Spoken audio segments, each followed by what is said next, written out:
Bienvenidos nuevamente, hermanos y amigos que nos ven a través de estas enseñanzas. El día de hoy vamos a estar compartiendo también la palabra de Dios y vamos a hablar sobre Cristo, nuestra paz. En un tiempo donde hay mucha preocupación, donde suceden muchas cosas que de repente causan preocupación, vamos a hablar un poco sobre la palabra de Dios, en donde podemos poner nuestra confianza y nuestra paz. Y vamos a empezar este primer bloque, vamos a empezar en Efesios capítulo 2, verso 13 y 14. Vamos a leer ahí, Efesios capítulo 2, verso 13 y 14. Comenzamos ahí.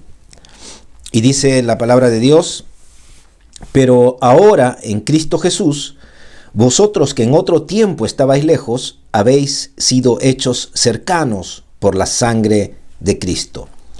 Porque Él es nuestra paz, que de ambos pueblos hizo uno, derribando la pared intermedia de separación.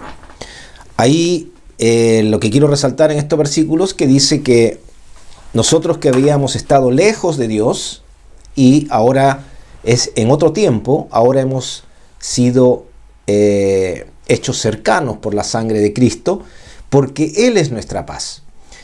Y lo que vamos a tomar el día de hoy es, en primer lugar, que tenemos paz con Dios, pero también el poder vivir en la paz de Dios, que son dos cosas distintas, ¿no? En la paz con Dios y poder experimentar y vivir en la paz de Dios que está en Jesucristo.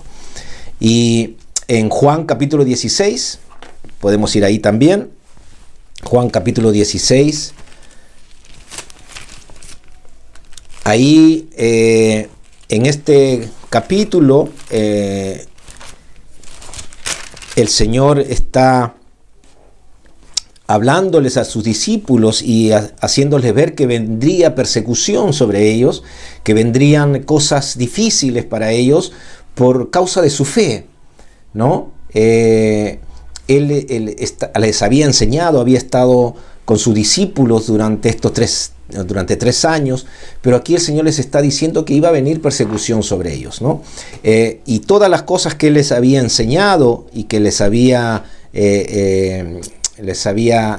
hecho experimentar a través de haber estado con Él todo este tiempo, Él le dice lo siguiente en el verso 33. Vamos ahí al capítulo 16, verso 33. Dice ahí la palabra de Dios: estas cosas os he hablado para que en mí tengáis paz. En el mundo tendréis aflicción, pero confiad, yo he vencido al mundo. Como vemos ahí, todas estas cosas que el Señor le dice, si usted lee todo el capítulo completo, el Señor está hablando que van a ser expulsados de las sinagogas cuando comiencen a predicar, cuando comiencen a compartir la palabra de Dios, la salvación en Cristo, el evangelio de la paz, ¿no? Que iban a ser expulsados, que iban a venir persecución, ¿no? Iban a meterlos presos y muchas aflicciones iban a venir sobre ellos, pero el Señor les dice: estas cosas os he hablado para que en mí tengáis paz. En el mundo va a haber aflicción, y como vemos hay aflicción en el mundo, ¿no? Pero dice: confiad, tengan fe, tengan confianza, porque yo he vencido al mundo. Entonces el Señor está ahí entregando algo, dice, mi paz, ¿no? En otra parte dice: mi paz les dejo, mi paz les doy. No como el mundo la da, sino en una paz que viene de parte de Dios a través de Jesucristo, ¿no? Pero bueno, para definir primero la paz, las palabras paz, tanto en el Antiguo Testamento, en el hebreo, como en el griego, en el Nuevo Testamento, tienen el significado igual, ¿no? Que quiere decir, en primer lugar, paz o tranquilidad, una tranquilidad con una prosperidad también, un descanso, ¿no? Y también en la palabra griega, ¿no? Que para paz también dice poner, o sea, colocar algo en uno. Es como colocar algo en uno, ¿no? Así que con esta idea también en el hebreo esta palabra también quiere decir lo mismo, o sea, viene a decir de tener confianza, de tener paz, de tener tranquilidad, de estar feliz, ¿no? De tener bienestar, de ser próspero, bendecido, ¿no? Y todas estas cosas, de tener un descanso y de tener una seguridad. Yo creo que todo lo que te provoque seguridad va a provocar en ti paz. Y es así que el Señor advierte también que cuando el mundo diga paz y seguridad, vendrá destrucción repentina, porque no es como el mundo la da. Esta es una paz, la paz de Dios es una paz que sobrepasa el entendimiento humano. Es una paz que no se puede describir con palabras si es que uno no la puede experimentar, ¿no? Pero tanto en el Antiguo Testamento como en el Nuevo Testamento, esta palabra significa lo mismo, ¿no? De estar en reposo, confiado, en descanso, a pesar de cualquier situación que uno se pueda encontrar, que puedes tú tener una paz interior, sabiendo que va a salir adelante de la situación que se esté atravesando. Dios mismo se describe, o la palabra de Dios describe a Dios como un Dios de paz, ¿no? Y vamos a ver algunos versículos que hablan de esto para ir entrando un poquito más en el tema. Y por ejemplo, en Primera de Tesalonicenses,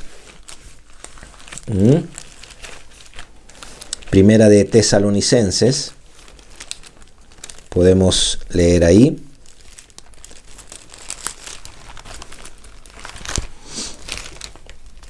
Primera de Tesalonicenses. Vemos en el capítulo 5, verso 23. Dice: y el mismo Dios de paz os santifique por completo, y todo vuestro ser, espíritu, alma y cuerpo sea guardado irreprensible para la venida de nuestro Señor Jesucristo. El mismo Dios de paz. Así que podemos ver otro versículo también en Primera de Corintios 14. Primera de Corintios 14.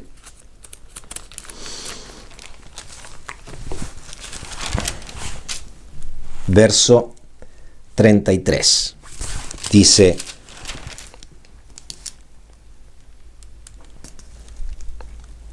pues Dios no es Dios de confusión, sino de paz, como en todas las iglesias de los santos, ¿no? Dios no es Dios de confusión, sino Dios es un Dios de paz.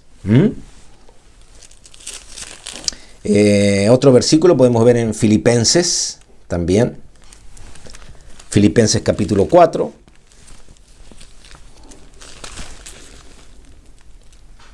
Filipenses capítulo 4, verso 9.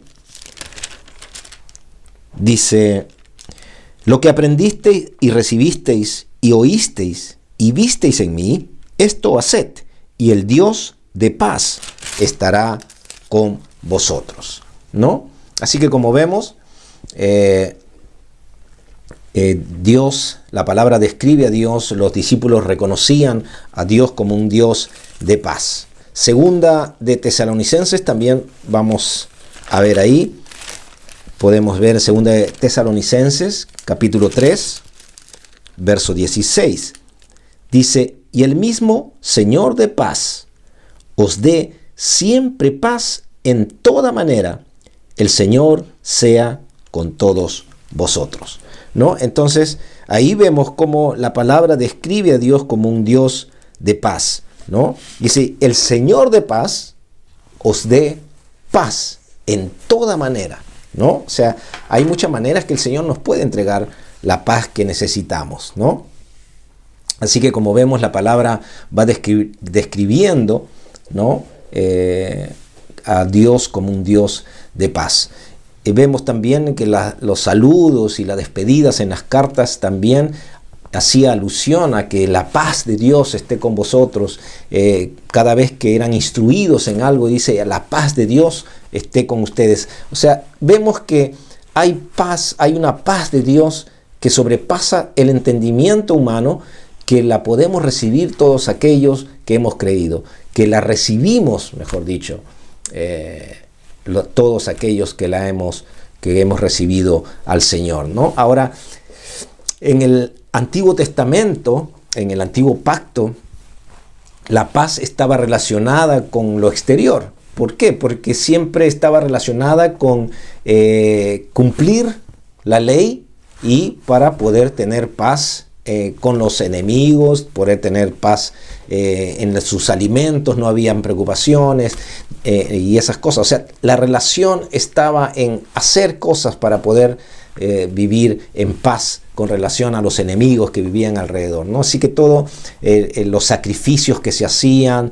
el derramamiento de sangre de animales, estaba en relación para poder tener una buena comunión con Dios y de esa manera poder vivir en paz, ¿no? Entonces siempre había una relación ahí en el Antiguo Testamento, en el Antiguo Pacto de sacrificio, ¿no? Para estar bien con Dios. Lo que nos lleva a pensar de que, bueno, teniendo paz con Dios, podría el pueblo tener paz con todos los pueblos que los rodeaban, ¿no? Y podían tener, bueno, todas cosas que necesitaban.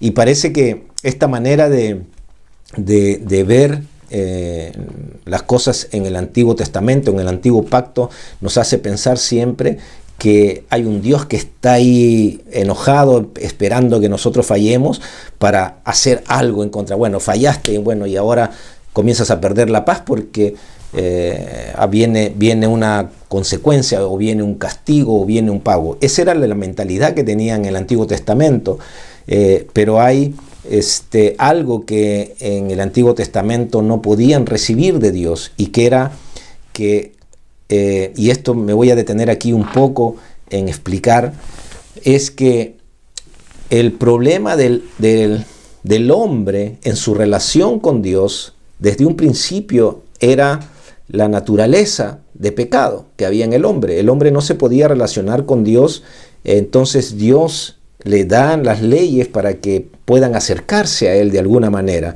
Y tenía que haber un derramamiento de sangre, ¿no? Para que el pecado del hombre sea cubierto.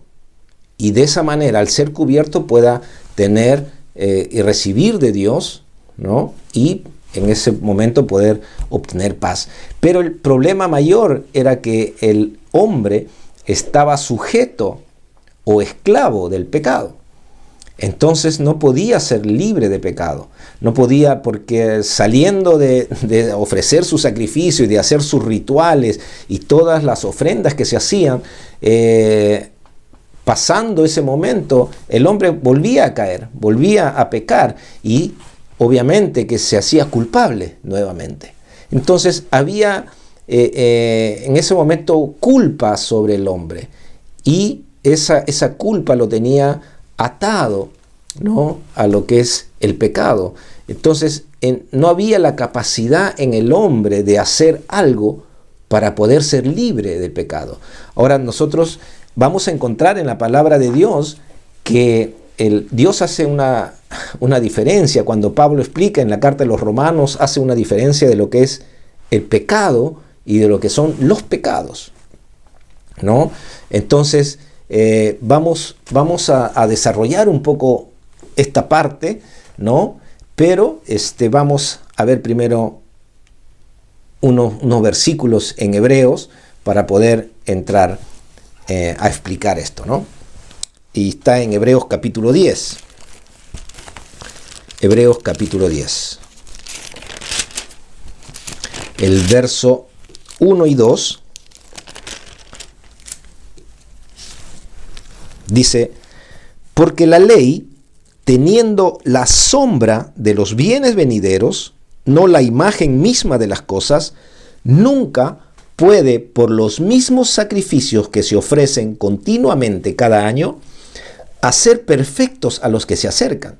De otra manera, cesarían de ofrecerse, pues los que tributan este culto, limpios una vez, no tendrían ya más conciencia de pecado, ¿no? Entonces vemos que la ley venía a ser una sombra de los bienes venideros, o sea, de lo que venía, que eran las bendiciones que venían. Era una sombra, ¿no?, en la cual no se podía apreciar bien la bendición, sino que esto venía a ser como una carga para el hombre, el estar presentando estos sacrificios, porque si no hacía algo, si no presentaba algo, entonces se estaba esperando que la ira de Dios caiga sobre ellos. Entonces constantemente eran presentados estos sacrificios, pero acá dice la palabra de que no podían quitar, ¿no? La ley, teniendo esa sombra, no podía hacer perfectos a los que se acercan. No podía perfeccionar la relación con Dios. No podía ser perfecta una relación del hombre con Dios en paz. Porque siempre estaba esa conciencia de culpa, siempre estaba esa conciencia de haber pecado y que no poder acercarse a Dios libremente sin haber presentado algo para que Dios aplaque su molestia o su ira, ¿no? Así que, como vemos, la ley no podía, a pesar de todos los sacrificios que se presentaban continuamente, año tras año, continuamente se presentaban estos sacrificios, no podían hacer perfectos a los que se acercaban a Dios, ¿no? Dice, porque de otra manera se hubiera podido perfeccionar a los que se acercaban con estos sacrificios, ¿no? Dice, una vez que presentaban su oferta, su ofrenda, no hubieran tenido conciencia de pecado, ¿no? Y aquí vuelvo a recalcar, hay la palabra nos habla de pecado y pecados, que vamos a pasarlo a explicar un poco más en el siguiente bloque.